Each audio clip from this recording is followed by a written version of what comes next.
Hello friend, नमस्ते. आज आपण या सेक्शनमध्ये घेणार आहोत 12वी सायन्स केमिस्ट्री मधला महत्त्वाचा आणि मोस्ट इम्पॉर्टंट, जो की परीक्षेला पण 2025च्या एक्झाम मध्ये विचारलेला आहे, युनिट सेल. त्याच्यावरती एक्झाम्पल विचारलेले आहेत. आपण सुरुवातीला या सेक्शन मध्ये पाहणार आहोत what is unit cell. Unit cell म्हणजे काय? The smallest repeating structural unit of crystalline solid is called as unit cell.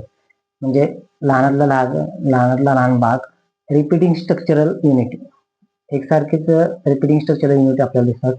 त्याला त्या सॉलिडच्या ह्यामध्ये असणारे जे युनिट असतात त्याला कॉल्ड युनिट सेल आपण म्हणतो.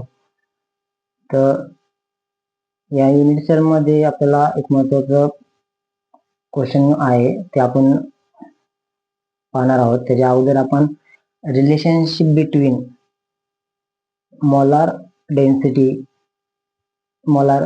Of the substance and unit cell edge length, त्यासाठी फॉलोइंग स्टेप्स आहेत.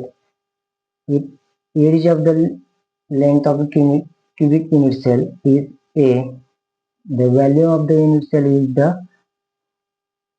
a cube. Okay, suppose that the mass one particle is m and there are particles per unit cell is equal to capital M mass of the unit cell is equal to m into n. म्हणजे total mass काढायचं झालं तर आपण काय करणार आहे, one particle त्यामध्ये असणार आहे त्या सेक्शन मध्ये m and that there are particles per unit cell is equal to n. म्हणजे capital M is equal to m into n येणार हे इक्वेशन. आणि सेकंड इक्वेशन कसं असणार आहे, density of the unit cell which is the same density of the substance. Density of the unit cell is equal to formula एक आहे, mass of the unit cell divided by the volume of the unit cell. आता mass into मासचं वरचं equation आपण पाहिलं आहे, mass of the unit cell m capital is equal to m into n divided by volume of the unit sale a cube is equal to density of the substance. Molar mass, आता molar mass आपल्याला माहिती आहे m into Avogadro number. Okay, molar मासचं equation आहे. तर आपण ते equation कसं करू शकतो, small m is equal to capital M divided by n. Okay, आता हे तिसरं इक्वेशन आणि पहिलं इक्वेशन तर एकत्रित केले तर आपल्याला काय होणार, density of the unit cell is equal to n into capital M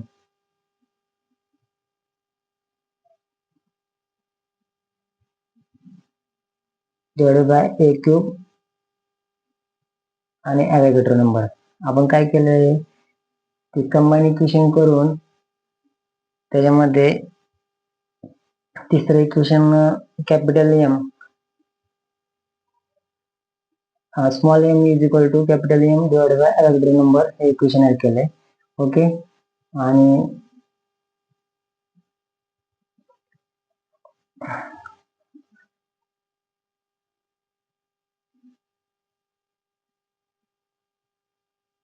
n म्हणजे आपल्याला माहितीच आहे, n म्हणजे याच्यामध्ये पहिल्या इक्वेशन मध्ये mass of the unit cell is equal to m into n, therefore n particles per unit cell. Okay, आपल्याला 4 parameters माहिती असेल तर 5वा पॅरामीटर आपण हे इक्वेशन नुसार काढू शकतो. हे इक्वेशन खूप महत्वाचे आहे आपल्यासाठी आणि ते एक्झाम मध्ये पण विचारलं आहे. ओके, आता नेक्स्ट स्टेप आपण एक क्वेश्चन विचारला होता युनिट सेल वरती 2025 मध्ये एक्झाम फायनलला 12वी साठी, ते क्वेश्चन पाहूया आपण. Okay,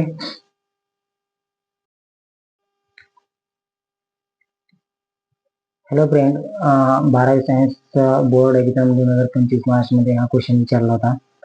an element with molar mass 27 gram per mole forms cubic unit cell with edge length of the 405 picometer. If density of the element is 2.7 gram per centimeter cube, what is the nature of the cubic unit? आता आपल्याला relation माहिती आहे unit सेलचं. Unit cell म्हणजे solid unit सेलचं equal to n into capital M a cube into Avogadro number. आता इथं काय काय आपल्याला दिलेलं आहे रिलेशन मध्ये. n is equal to number of atoms per unit cell. Number of atoms per unit cell. Second capital M is equal to molar mass of the element. हे दिलेलं आहे आपल्याला 27 ग्रॅम पर मोल. मोलार मास दिलेलं आहे. A is equal to edge length of the unit cell, ती पण दिलेली आहे 405 पिकोमीटर. आता 1 picometre is equal to 10⁻⁻10 centimetre. त्याचं आपण पिकोमीटरचं सेंटीमीटर मध्ये केलं तर कसं येणार 4.05 इंटू 10⁻⁸ सेंटीमीटर. ओके. तर ॲव्होगॅड्रो नंबर येणे ॲव्होगॅड्रो नंबर आपल्याला माहिती आहे 6.022 इंटू 10⁻23. आता याच्यामध्ये काढायचं काय तर number of atoms per unit cell करायचे आणि what is the nature of the unit cell. तर रिलेशन आपण युनिट सेलचं असं लिहू शकतो. n is equal to unit cell into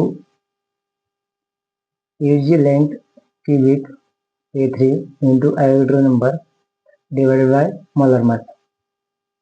आता त्याच्यामध्ये पुढे व्हॅल्यू केल्यावरती आपल्याला आन्सर मिळत आहे n is equal to 4. Face centre cubic. Face centre cubic. आता मोलार मास ऑफ द ॲल्युमिनियमचं किती आपल्याला 27 मिळालेलं आहे. तर त्याचं नेचर आहे फेस सेंटर क्यूबिक. थँक्यू.